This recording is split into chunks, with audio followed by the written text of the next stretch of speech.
Mga kapatid, welcome to the happy hour ng ating programa kung saan babalikan po muna natin yung storya ng mga nakausap na natin noon pa. Ito po yan, nakausap natin May 28 mga kapatid. At ngayon meron po siyang update sa atin. Balikan ko lang, bigyan ko lang ulit ng detalye. Ito po nga si Paulo Castillo ng Bugasong Antique. Siya po 47 years old. Dating government worker na natigil po sa pagtatrabaho dahil sa isang aksidente. Ang kanya pong kinakasama ay isang kasambahay. Panganay po siya sa 6 na magkakapatid. At ngayon po kasama niya, ito pong tatay niya sa kanila pong tahanan. 73 years old na po yung kanyang ama na dati pong mangingisda. Nagtapos po itong si Kuya Paulo Castillo ng Business Administration at dating seaman. Nung makausap po natin siya, ang sabi niya, kung sakali mang mabibigyan ng pagkakataon, yung pong makatatanggap niya dito sa programa natin ay para po sa bigasan na gusto niyang simulan. Para daw po meron na silang mapagkuhanan ng panggastos at pagkain. Kasi nga po ang inaasahan lang niya nung huli nating usap ay yung pong kanyang kinakasama na isang kasambahay. Yung tatay po na kanyang inaalagaan o yung tatay niya po ay medyo hindi na rin po makarinig ng maayos si tatay dahil din po sa edad niya. So ngayon, pangarap na bigasan, eto na mga kapatid. May update sa atin si Tatay Paulo para po sa mga happy anonymous na nagbigay ng tulong sa kanya. Papakita niya sa atin ngayon yung naging construction ng bigasan na gusto niyang itayo. Meron din dito yung mga paunang gamit na nabili na ni tatay nung simulan po yung bigasan. At makikita na rin po natin maging yung kanyang tindahan. Natapos na rin po kasi yung construction niyan. Talagang tinapos natin maigi muna yung pagtatayo niya ng bigasan bago po namin ipakita sa inyo yung update. Meron na rin pong permit ng bigasan na inaayos na po ngayon sa kanilang munisipyo. So ito mga kapatid, papakita po namin sa inyo, panoorin nyo pong muli. Narito ang update ni Kuya Paulo Castillo mula po sa Antique. Ito na yung construction. Ayan, nakikita po natin ngayon. May isang area dyan sa kanilang tahanan. Ito yung magiging bigasan ni na Kuya Paulo. Ayan, nilalagyan na ng bubungan yung labas sa bahagi para syempre yung mga bibili kung sakali man hindi nga mababasa. So parang merong gagawa ng mini sari-sari store. Ayan na. Okay na po yung bubungan. Nagawa na rin po mga kapatid. Merong yung itsura ng sari-sari store sa mga bahay lang din tinatayo. Medyo ganun po yung itsura yan. May isang maliit na bintana lamang po. Pinapakita pa rin po sa... At ngayon, ito na, makikita natin yung mga sako-sakong bigas sa loob mismo ng kanyang tindahan, ng kanyang maliit na bigasan. Ako, marami-rami rin po itong sako ng bigas na nakikita ko dito, mga kapatid. Patuloy pa rin po sila sa pag-aayos. Ayan, nakikita natin sa video ngayon. Po, ayan na. Ted, Ma'am Lichacha. Panoorin nyo po at pakinggan. At sa lahat ng mga happy anonymous, ito na po yung paunang gamit para sa bigasan. Salamat po. Dahil galing po ako ng bayan, nag-canvas na po ako. Ito na po yung mga pisto.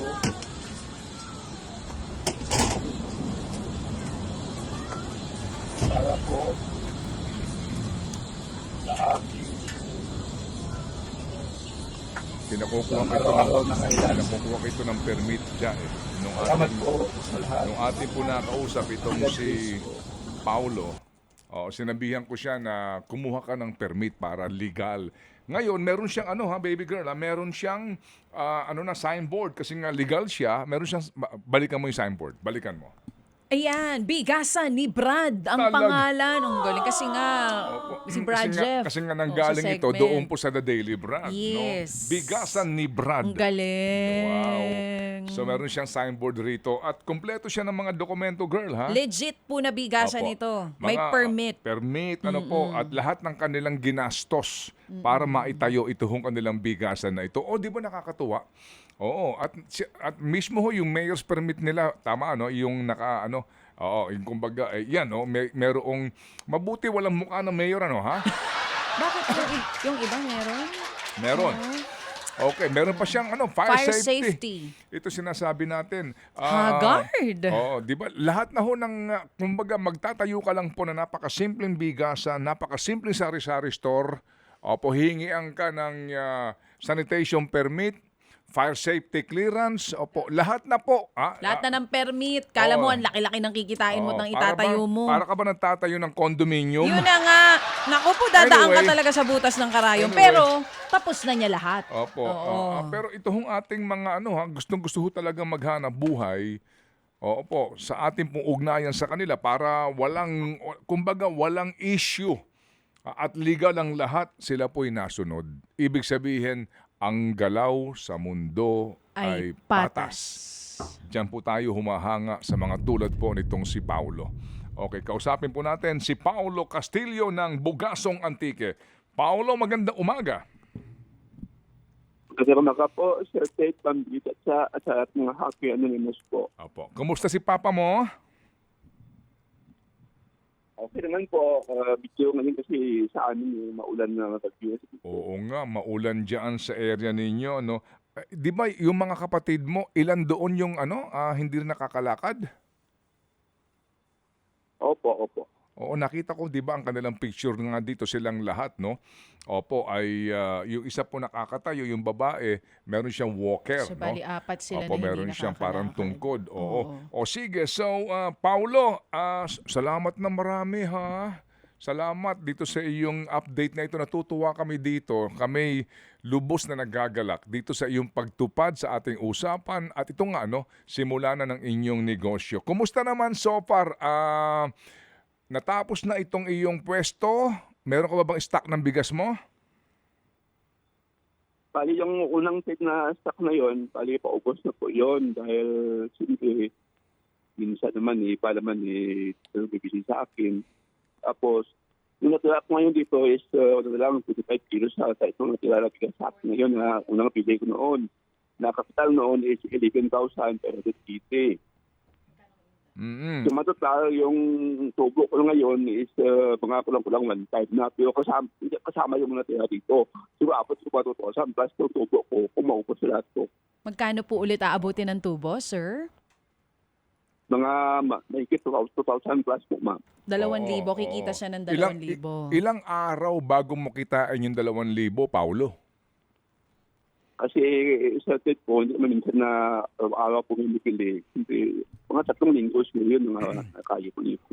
Oo, 3 linggo, tagal din, sige. O, yung bang permit mo talagang bigasan lang o pwede ka magtinda ng iba? Kaya po doon is mga cereal products yata. Hindi pa yun. Cereal products. Pwedeng maging sari-sari store talaga. Tama, no? Kuya Paulo? Hindi po man pala yung nakalagay pa doon is cereal products po. Ito doon cereal products. Mga ibang klase yun, mga sorghum, mga pang produkto na na cereal tawag doon. Na cereal product na CEREAL. Oh, sandali kasi pagkaintindi ko noon is sandali muna, Paulo ha, kasi una nag-choppy ang signal mo, tapos kasi yung kanyang kasi yung kanya po talagang throat garalgal ho talaga ang kanyang boses. So hindi masyado namin maintindihan. Paulo, dahan-dahan lang, layo ka ng kaunti doon sa telepono. Ano pa ang pwede mong itinda diyan maliban sa bigas? ang sabi po sa akin na yung mga cereal products pa, yung naka-uknay din sa permit na yun. Kasi mahirap naman napipita ka na hindi naman ni-uknay sa permit mo. Mahirap naman yun, di ba? Dali, talagang So, hindi ko ano naka-headphones daw po- na ako. Hindi ko oo, masyado ano daw ang maintindihan. pwedeng itinda pa? Hindi po, Sir Ted, Ma'am Lydia siya po, ang ibig mo sabihin ng dagdag sa negosyo po, yung naka-uknay din po sa permit ko po na pwedeng itinda din po. Kasi Opo, ano daw po pwede mo. itinda? Ano pa pwede ibang itinda Yung bukod mga sa bigas? products po yun, mga tulad po ng mga gatas na yan, Milo, so yun ang mga yung mga cereal products. Gatas, mga kape, Milo, pwede yon. Oo, ganun po. O mga chichirya, pwede po yan. Pagkain, Oo, ganun. Cereal products po yan. Opo. yun. Pwede nga sa pangsari, tindahan. Yung mga nabibili sa sari-sari store. Napakadaling sabihin, pwede sari-sari store. Oo, pwede. So, pwede nga iba pa. Okay. So, Gatas, kape, Opo. chichirya. Alam mo, itong si Chacha, kapag ganyan, alam mo. Lalo na itong baby boy ko. Ay, nako. Oh. Sinabi mo. Oh. Ako pa. Ha? Ako pa. Oo. Sige. Pinapatawa ko lang ito. Paulo. Opo, Sir Ted, opo. Sige. So, in other words, pwede ka magsari-sari store. Hindi naman po yun. Ganun po, dito naman po yun. Okay, sige. Pwede. So ito simple kong tanong. Kung tumanggap ka ng 22,000 piso, nakapagpundar ka ng iyong bigasan, meron ka na bang pambili ng bagong stock ng bigas? Meron ko dito ngayon, Sir Ted, yung ang pinita ko pa ba, yung pinita na bigas na yun, meron ko dito, nahawak na yun, na pinita ko na bigas, kung nauna ko nabili. Sige, sige. Kung nabawasan ko yun, dahil nabawasan ko po yun, dahil po sa permit ko, nakulang yung pira ko, ipapita ko doon, at nakikiba dun sa kailangan sa Sige, sige. permit ko. So, gumastos ka pa sa permit mo, ika mo, di ba? Kaya gano'n, nabawasan. Okay. Opo. Sige, ganito ha. Oo.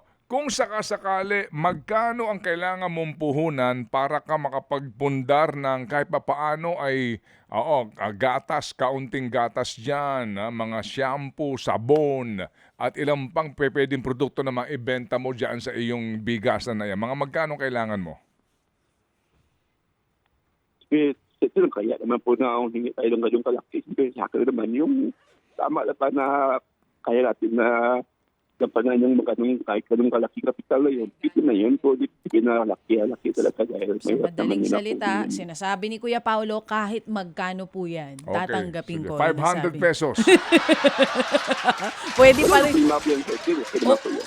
Kung yun daw ang ibibigay, yun ang Hindi sabi ko niya. Kung yun natatawan. po ang ibibigay, tatanggapin si ko po. Chacha, si Chacha pa. Okay. Pero Diyos ko, ang mga Happy Anonymous ba naman natin, Sige. papayag yan? Ikaw muna magsimula. Si Happy 11, nagdagdag na agad pang pamuhunan sa sari-sari store ng 2,000 piso. Okay, 2,000 piso. 2,000, Okay, oo. sabi ni Happy Man, dagdagan ko rin 2,000 piso yan. Uy, 4,000. Okay, sabi din naman ni Happy Daddy, 2,000 din ako. Aba, 6,000. Sabi naman ni Happy Listener, 2,000 din ako. 8,000. Aba, sabi din ni Happy K, 2,000 din ako dyan. 10,000 piso. Aba, sabi din ni Happy Dabawenyo, 2,000 din ako dyan. 12,000 pesos. At sabi ni Happy Lucky, 2,000 din ako. 14,000 pesos. Bigyan ng tempura yan. Sama mo sa ititinda mo, kuya ha, tempura at cheese ring. Okay. 12,000 pesos. Kuya Paulo, pang sari-sari store mo. Anong gusto mo sabihin sa mga Happy Anonymous natin? Nagkakwa ko, Ma'am Chacha, Sir Ted, salamat po sa mga Happy Anonymous. Nagbigay po sa akin ng tulong pagkakdag ng negosyo ko po para hindi makatulong po sa pamilya ko po. At sa Amen. sarili ko din po na daily needs ko po para sa aking pamilya din po. Maraming salamat po sa kanila. Pinanimos po talaga. Salamat po sa inyo at God bless po. Amen, bless you po. amen. Palakas Sige, so kayo. Paulo, ganito ha, uulitin ko, pauna pa lang ito, papadala namin sa iyo. May additional pa, 16,000 pesos 16 from na. Happy Sisters. Wow, amen. 16K, Kuya Paulo. 16,000. Wow.